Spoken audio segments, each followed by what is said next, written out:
We just had this supposed cyber attack yesterday. Yeah. Supposedly 70-something thousand AT&T customers went out of lost reception. T-Mobile took a hit. Verizon took a hit. Now they're saying a lot of pharmacies, something happened with a lot of pharmacies where they took a hit. And first it was just an outage. There's a Chinese solar flare. Yeah, that was Chinese. So yeah, but now they're reporting this morning. Everything I'm seeing is saying that it was a cyber attack, and so this is something that, I mean, how do you prepare for a cyber attack? Have you thought about this? I have a lot. When it first happened, first thing, everybody was like, "We get hit by EMP." Well, EMP is that's much different than a cyber attack, right? EMP is going to be anything that's actually functional. Like functionally operating machinery and stuff that requires electronics is going to be shut down. So the thing about cyber attack is it could be much more targeted. It makes it much more dangerous because you could hit somebody's infrastructure but protect your own. And so everybody's worried about EMPs, but cyber attacks are much more advanced and much more targeted. And so that was the first thing I thought happened right away when I seen multiple carriers go out, and it wasn't just those major ones. There was a lot of smaller ones too. Was it? All at one time. And it's like, and so right away I thought, this is a cyber attack and it's coming out. And then I joked about this Chinese solar flare because they said it was a solar flare. I'm like, oh, a Chinese solar flare. But I think this should be, if we don't get enough wake up calls, right? But this should be a wake up call to Americans that you have to be prepared. The incompetence and lack of attention that people have paid to what is going on in this country is all coming to fruition right now. And we're going to pay a price. The American people are going to pay the price. When do you think this is going to happen? With the elections, with the elections coming up, 2024 elections coming up, people say conspiracy, right? I think the difference between a conspiracy and a prophet right now is about 2 weeks, right?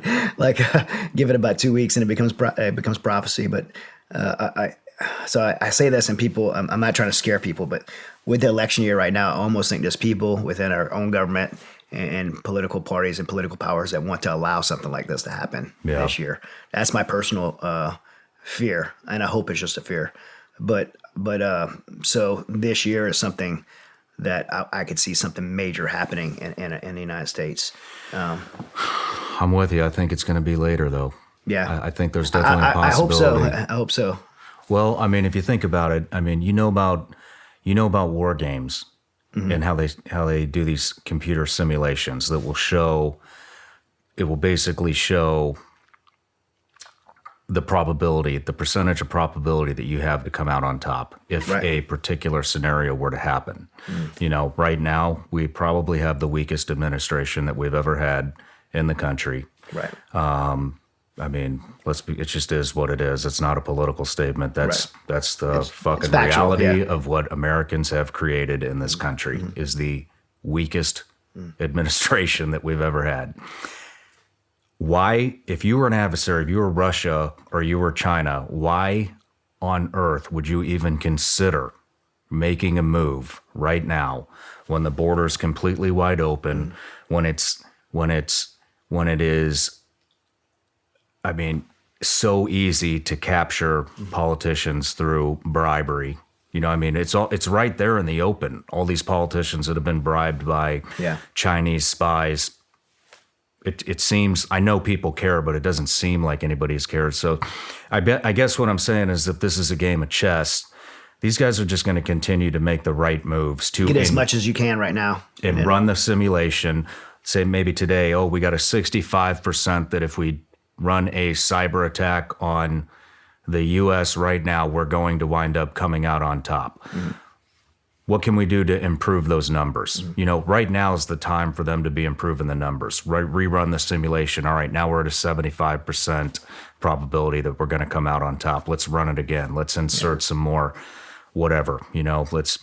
Well, they're building infrastructure right now. Exactly. Infrastructure. And so they build, they take the recommendations from the simulation, they put it into motion, then they rerun the simulation. It ups the probability that they're going to come out on top. When we do get a stronger administration, if that ever happens, who knows, that would be the time where they go, all right, we've done everything we could. We've had this weak administration for how many years? We have taken full advantage. Now they're getting ready to strengthen. Let's pull the trigger right now. Yeah. And because then you have strength, incoming strength that won't be able to. Right, because they've been undermined. Right, they're sitting on a foundation of sand. That was yeah. I personally think that's how I would do it. Sure, yeah. And honestly, that's why my fear would be this year, because if they fear that they're going to lose the White House, when I say they're going to lose the White House, I mean our adversaries are going to lose the White House, because I think they have our adversaries have the White House right now because of corruption and so if they feel like they're going to lose the White House, maybe they don't feel like they're going to lose it right now, and they feel like, and so they can play it out longer. What when you talk about like what happened yesterday, I don't believe, by the way, we said it was like a cyber attack. It was a cyber attack, but I believe that's more of a feasibility assessment type scenario. What you're saying there, let's just kind of launch this. Soft knock. Yeah, so yeah, let's see, because that's what you do before before game day.